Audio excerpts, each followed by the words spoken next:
ನಮಸ್ಕಾರ. ಸಂಕ್ರಾಂತಿ ಹಬ್ಬದ ಶುಭಾಶಯಗಳು. ಇಂದು ನಾನು ನಮ್ಮ ದೇಶದ ಪ್ರಸ್ತುತ ಸಮಸ್ಯೆಗಳಲ್ಲಿ ಒಂದಾದ ಹವಾಮಾನ ವೈಪರೀತ್ಯ ಬಗ್ಗೆ ಮಾತನಾಡುತ್ತಾ ಇದ್ದೇನೆ. ನಮ್ಮ ದೇಶವು ಅಭಿವೃದ್ಧಿಯ ಹಾದಿಯಲ್ಲಿ ಸಾಗುತ್ತಾ ಇರುವಾಗಲೇ ಭ್ರಷ್ಟಾಚಾರ, ನಿರುದ್ಯೋಗ, ಬಡತನ, ಶಿಕ್ಷಣ ಕೊರತೆ, ಜನಸಂಖ್ಯೆ ಒತ್ತಡ ಇತ್ಯಾದಿ ಹಲವಾರು ಸಮಸ್ಯೆಗಳನ್ನು ಎದುರಿಸಬೇಕಾಗಿದೆ. ಈ ಎಲ್ಲ ಸಮಸ್ಯೆಗಳ ಹೊರತಾಗಿಯೂ ನಮ್ಮ ದೇಶ ಇತ್ತೀಚೆಗೆ ಅನುಭವಿಸುತ್ತಾ ಇರುವ ಗಂಭೀರ ಸಮಸ್ಯೆಗಳಲ್ಲೊಂದು ಈ ಹವಾಮಾನ ವೈಪರೀತ್ಯ. ಇಂದಿನ ಕಾಲಘಟ್ಟದಲ್ಲಿ ನಮ್ಮ ದೇಶ ಮಾತ್ರವಲ್ಲ, ಇಡೀ ವಿಶ್ವವೇ ಈ ಸಮಸ್ಯೆಯನ್ನು ಎದುರಿಸಬೇಕಾಗಿದೆ. ಹಾಗಾದರೆ ಈ ಹವಾಮಾನ ವೈಪರೀತ್ಯ ಎಂದರೇನು ಎಂಬ ಪ್ರಶ್ನೆ ನಮ್ಮ ಮನಸ್ಸಿನಲ್ಲಿ ಹುಟ್ಟುತ್ತದೆ. ಹವಾಮಾನ ವೈಪರೀತ್ಯ ಎಂದರೆ ಹವಾಮಾನದಲ್ಲಿ ಉಂಟಾಗುವ ಅಸಾಮಾನ್ಯ ಹಾಗೂ ಅಚಾನಕ್ ಬದಲಾವಣೆಗಳು. ಅತಿಯಾದ ಮಳೆ, ಭೀಕರ ಬರಗಾಲ, ಮಳೆಗಾಲ, ಚಳಿಗಾಲ, ಬೇಸಿಗೆ ಕಾಲದಲ್ಲಿ ವ್ಯತ್ಯಾಸ, ಹೆಚ್ಚುತ್ತಿರುವ ತಾಪಮಾನ ಇತ್ಯಾದಿ ಈ ಹವಾಮಾನ ವೈಪರೀತ್ಯದ ಪರಿಣಾಮಗಳು. ಈ ಸಮಸ್ಯೆ ಮಾನವನ ಚಟುವಟಿಕೆಯಿಂದಲೇ ಹೆಚ್ಚುತ್ತಾ ಇರುವುದು ದುಃಖದ ಸಂಗತಿ. ಇದು ಪ್ರಕೃತಿ ವಿಕೋಪದ ರೂಪದಲ್ಲಿ ಮಾತ್ರವಲ್ಲ, ಬದಲಾಗಿ ದೇಶದ ಆರ್ಥಿಕ ಮತ್ತು ಸಾಮಾಜಿಕ ಕ್ಷೇತ್ರ ಮೇಲೆ ಗಂಭೀರ ಪರಿಣಾಮ ಬೀರಿದೆ.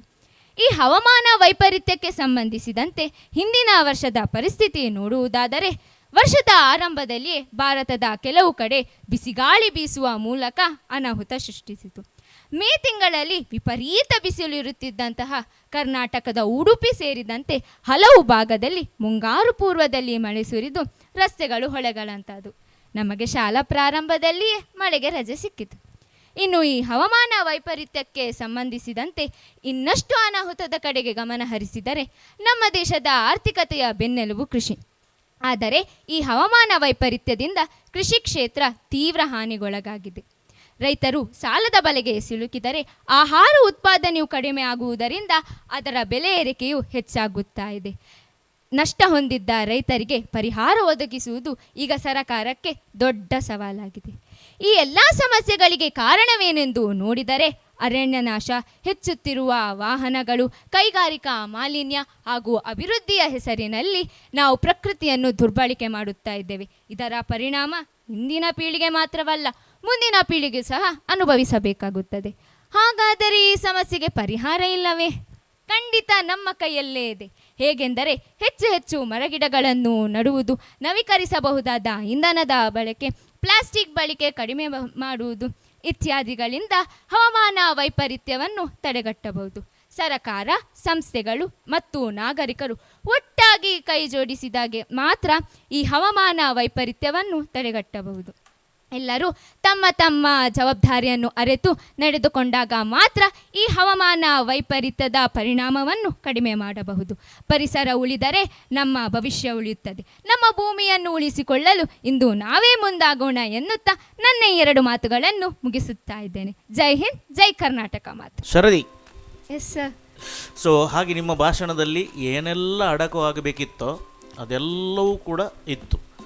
ಮತ್ತು ಭಾರತದ ಪ್ರಸಕ್ತ ಸಮಸ್ಯೆಯಲ್ಲಿ ಹವಾಮಾನ ವೈಪರೀತ್ಯ ಯಾರು ಕೂಡ ಸೆಲೆಕ್ಟ್ ಮಾಡೋದಿಲ್ಲ.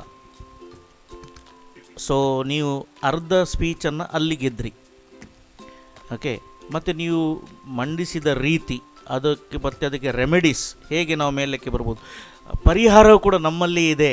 ಸೊ ಕಣ್ಣು ಬಾಯಿ ಎಲ್ಲ ಬಿಟ್ಟು ಮಾತನಾಡಿದಿರಿ ಅಲ್ವಾ?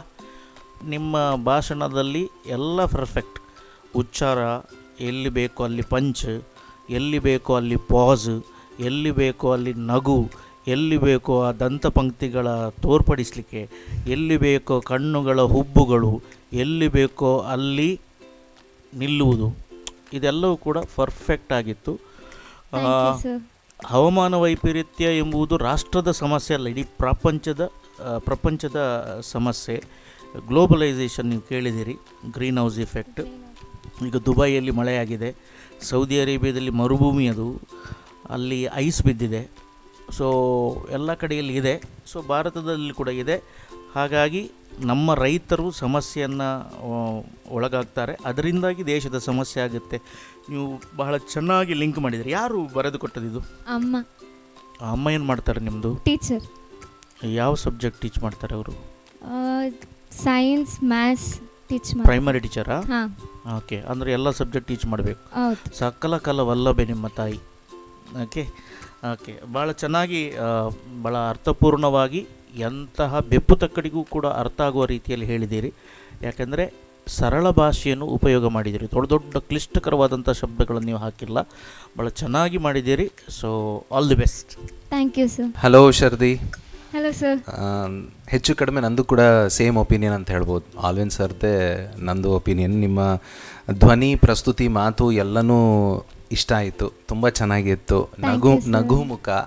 ನಗು ಮುಖ ಅದು ನಿಮ್ಮ ಒಟ್ಟಾರೆ ಪ್ರಸ್ತುತಿಗೆ ಹೆಚ್ಚು ತೂಕ. ಓಕೆ, ಇದು ಫಸ್ಟ್ ಪಾಯಿಂಟ್. ಆ್ಯಂಡ್ ವೈಯಕ್ತಿಕವಾಗಿ ಈ ಸಬ್ಜೆಕ್ಟ್ ನನಗೆ ಇಷ್ಟ ಆಗಿರೋದ್ರಿಂದ ಹವಾಮಾನ ವೈಪರೀತ್ಯ, ನೀವು ಆ ಪ್ರೆಸೆಂಟೇಷನಲ್ಲಿ ಮಧ್ಯ ನಮಗೆ ಶಾಲೆಗೆ ರಜೆ ಸಿಕ್ಕಿತು ಅಂತ ಹೇಳಿದ್ದು ಸಖತ್ತಾಗಿತ್ತದು.